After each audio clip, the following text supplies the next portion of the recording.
One of the things that I have sought to avoid, and I think succeeded in, since becoming a parent, is any foray into the so-called mommy wars.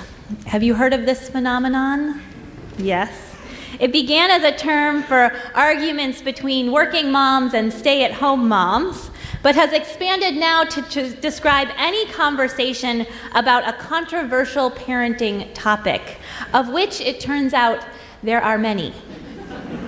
The topics range from how you feed your kid to how you get them to sleep, from potty training techniques to screen time, from how much you help them with their homework to what types of containers you pack their lunches in. And so often these arguments are presented with lots of facts and statistics, as if each one is irrefutable. Knowing this fact or statistic, how could you make any other choice and still be a good parent? The presentation of these facts leaves very little room for alternative experiences and alternate truths. There is this tone of, this is the one and only way, and we know it, because we've got a statistic to back it up.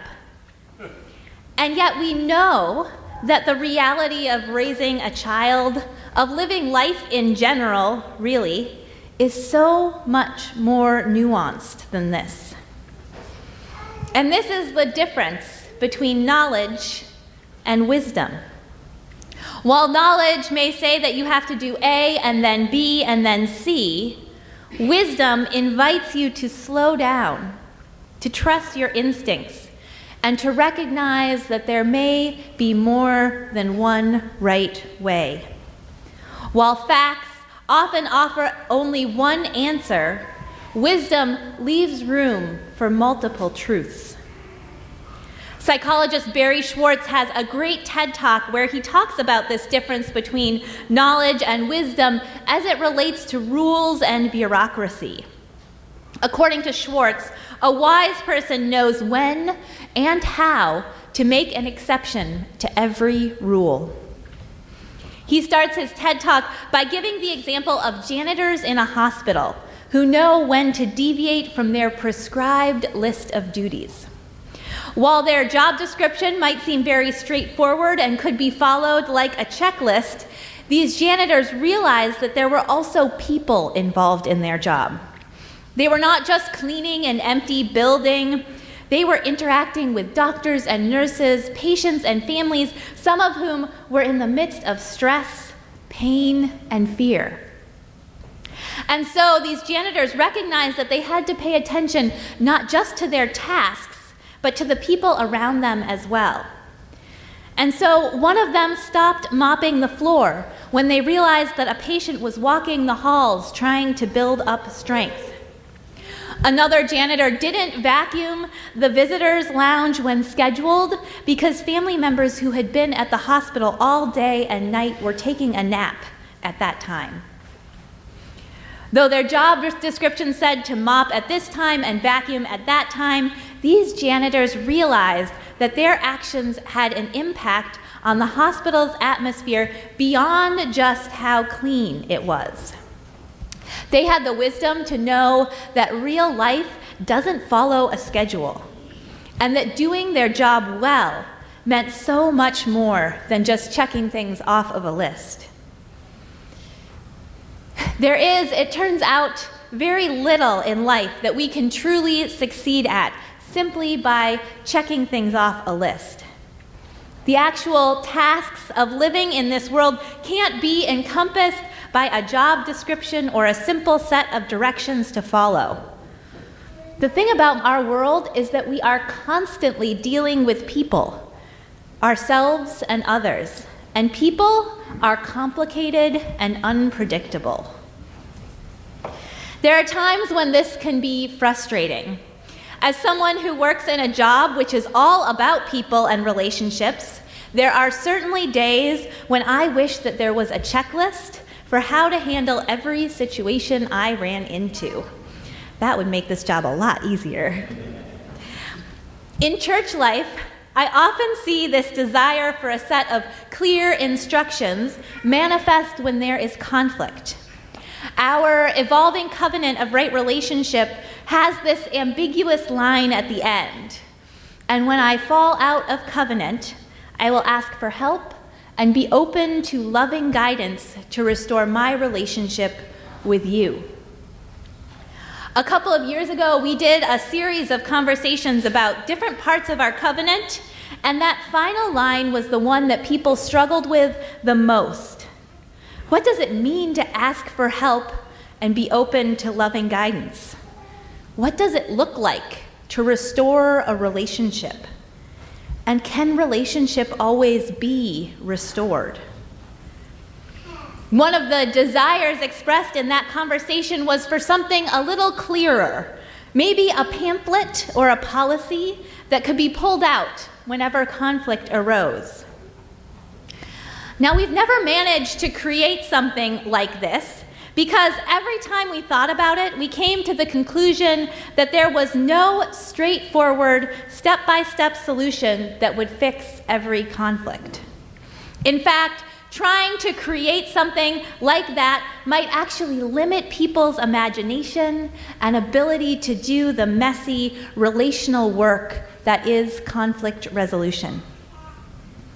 There is no manual that could encompass all the nuances and specificity of the work of being in relationship with others.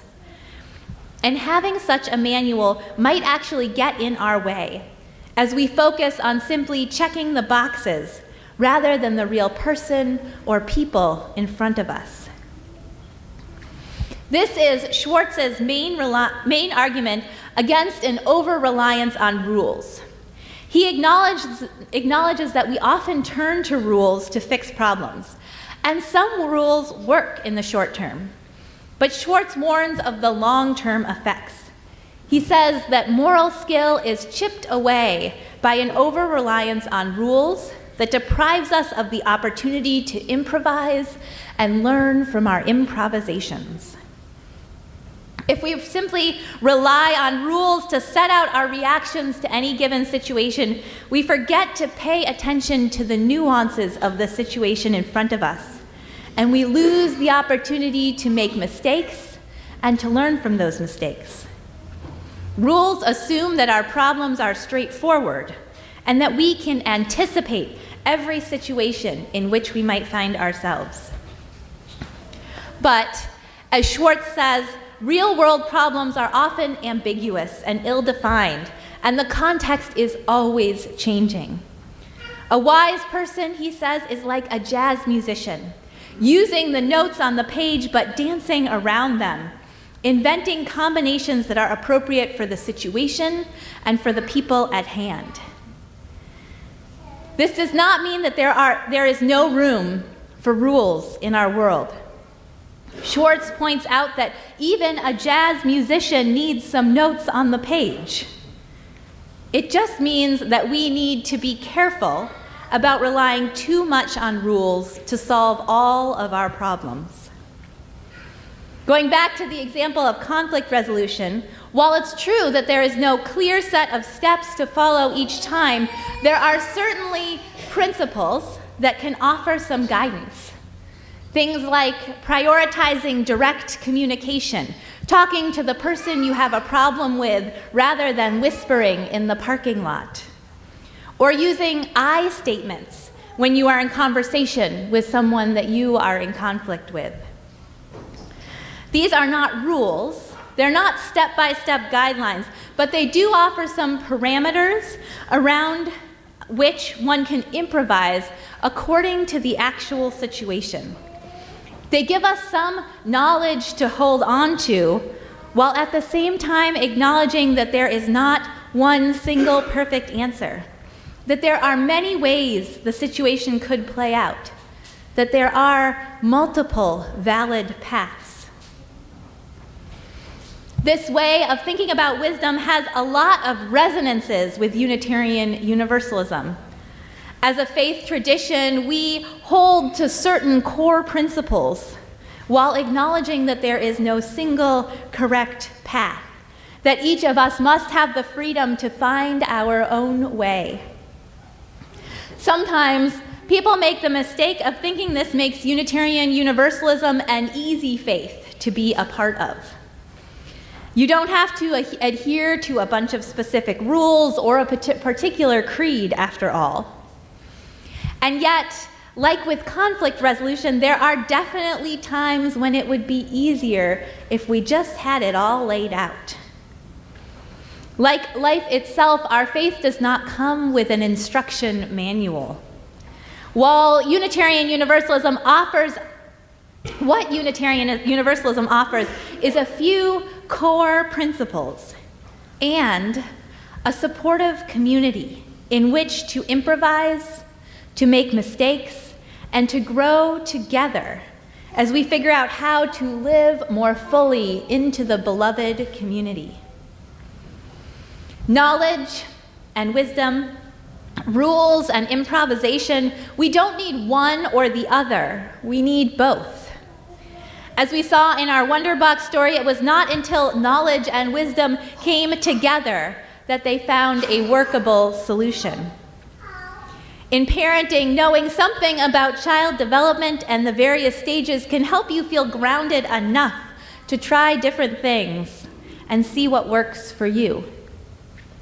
In the story of the janitors, they knew what they needed to do to keep the hospital clean, and they were better at their jobs when they were able to combine that knowledge with some discernment about how and when to actually accomplish those tasks.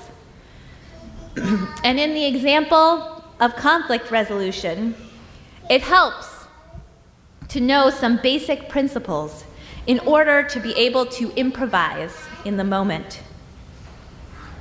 In life, in our work, in our relationships, in our faith, we need knowledge to ground us and the wisdom to figure out how to use that knowledge in whatever given situation comes up. As Karen Johnston wrote in our Words for Reflection, wise ones tell us to pay attention to not just the what, but also the how.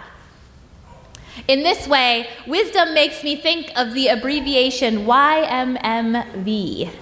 Your mileage may vary.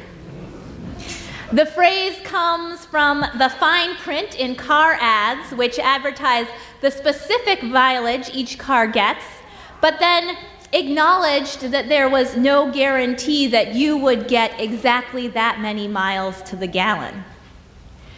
These days, the abbreviation has a broader meaning. It's used online to express something that has worked for one person and could be useful to others, but there's no guarantee it will work for you. It acknowledges that your situation may be different, that no method is tried and true everywhere. I sometimes wish that all advice came with this fine print. Your mileage may vary.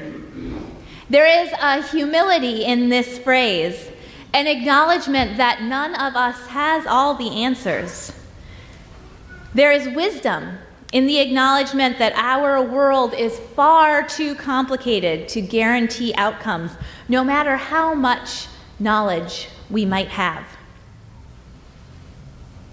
And so, as we move in this world of complex relationships, nuanced systems, and ever-changing communities, may we each have the knowledge we need to ground us and the wisdom to remember that your mileage may vary.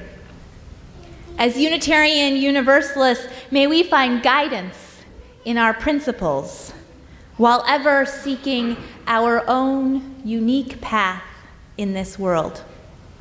May it be so.